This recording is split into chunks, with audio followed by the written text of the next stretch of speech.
نفسك ربنا يغفر لك ذنوبك؟ طبعا. طب ونفسك تعمل عمره وحج وتبقى راجع مستريح جدا؟ اي واحد فينا نفسه كده. واحد يقول لي طب هو اصلا ممكن واحد يعمل حج وعمره ويرجع متضايق، يرجع ممكن ربنا ما يغفرلوش؟ وارد جدا حاجه زي دي تحصل، تطلع مع شركه مش قد كده، شركه مش كويسه، ترجع بقى طهقان وقرفان ويا ريتني ما كنت طلعت مع الشركه دي. فانا النهارده قبل ما اتكلم الكلمتين دول هقول لكم على شركه يعني من الاخر، والشركه دي اللي انتم شايفينها قدامكم اسمها ترويه ترافل. دي شركه يعني الصراحه انا اتعاملت معاهم وناس محترمين جدا، وانا يعني قعدت مع الناس المختصين هناك وكانوا يعني في قمه الذوق والاخلاق، وحتى شرحوا لي البرنامج اللي هيتعمل، برنامج يعني من الاخر. طيب انا دلوقتي هل لازم ان انا اطلع مع شركه وفي رفاهيه؟ طبعا، ده الاصل ان انت تطلع وتعمل العباده بتاعتك وانت مبسوط نفسيا ومستريح جسديا ومعنويا. هتقولي بس الاجر على قدر المشقه. ايوه، بس انت ما تسعاش للمشقه. يعني هقول لك مثال، النبي صلى الله عليه وسلم والحديث صحيح البخاري، كان بيخطب مره خطبه، ففي واحد دخل فقالوا له الراجل ده نذر ان هو يقوم ما يقعدش ويمشي في الشمس، ما يقعدش تحت الظل ابدا، وما يفطرش ودانه صايم طول حياته. فالنبي صلى الله عليه وسلم صلوا عليه الصلاه والسلام، قال لهم مروه يعني قولوا له الكلام دوت، مروه فليقعد وليستظل وليصم وليفطر. ده طبيعي جدا، الانسان متعود طول ما هو في مشقه مش هيعرف يعبد ربنا براحته، هيبقى على طول مكبوت وقرفان وزهقان. فلازم يبقى في عندك كده راحه، في عندك رفاهيه وانت بتعمل، لو انت تقدر تعمل الكلام ده.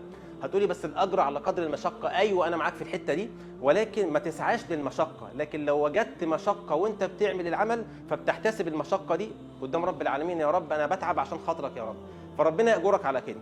من الاخر الشركه دي اللي هي ترويه ترافل اللي شايفينها ورايا دلوقتي اللوجو ده، دي شركه الصراحه عامله عروض كتيره جدا، والسعر بتاع العمره والحج قياسا بنفس المستوى في شركات تانية مش هتلاقي زيها بفضل الله عز وجل.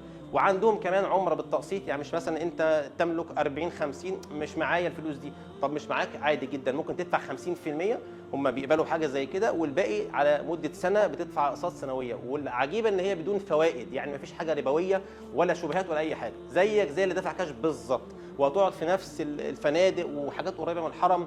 وغير كده ان العمره بتبدا من 40%، من 40,000 جنيه، وممكن طبيعي جدا تزيد كل ما العوزه الرفاهيه بتاعتك تزيد، مفيش مشكله، معاك فلوس ربنا موسعها عليك، زود عادي مفيش اي مشكله خالص. فدي حاجه يعني الشركه في الحته دي كويسه جدا. وعندهم طبعا الحج، في عندك حج بري وحج بالطيران، وعندك من اول الحج الاقتصادي لحد 5 نجوم، كل ده متاح، وكل واحد على حسب ايه، على حسب اللي معاه، وعلى قد لحافك مد الجزء زي ما بيقولوا. فانا بس حابب اقول لكم ان انا ان شاء الله هبقى اكون موجود معاكم سواء في عمره او في حج على قدر المستطاع، عشان لو حابب ان انت تشوفني وانا اشوفك ونسلم على بعض، ولو في اي حاجه اي سؤال اي حاجه شبهه عندك ان شاء الله هكون معاكم. وابقى سعيد جدا ان انا اشوفكم باذن الله عز وجل. والعجيب جدا ان هتلاقي في الحج هنا سواء اقتصادي او غير اقتصادي، ان هم في الاقتصادي بيساووهم ان انت ليك 10 ايام مكافاه وهديه من الشركه تقعد في برج الساعه. طبيعي جدا اي حد بيطلع في الوقت ده في اي شركه ثانيه لما مش هيقعد في برج الساعه، ليه؟ لانه مش طالع اقتصادي، ده خاص بالخمس نجوم، لكن الشركه محققه الحته دي وهي بتتميز بالحته دي، 10 ايام هديه. فطبيعي جدا انت هتحتاج انك تطلع مع الشركه دي، ولو جربت مره هتطلع الثانيه والثالثه وهتقول له كل اللي انت عارفينه، وباذن الله اكون معاكم. والشركه اخيرا اسمها ايه؟ ترويه ترافل. واوعوا تنسوا تصلوا على النبي عليه الصلاه والسلام.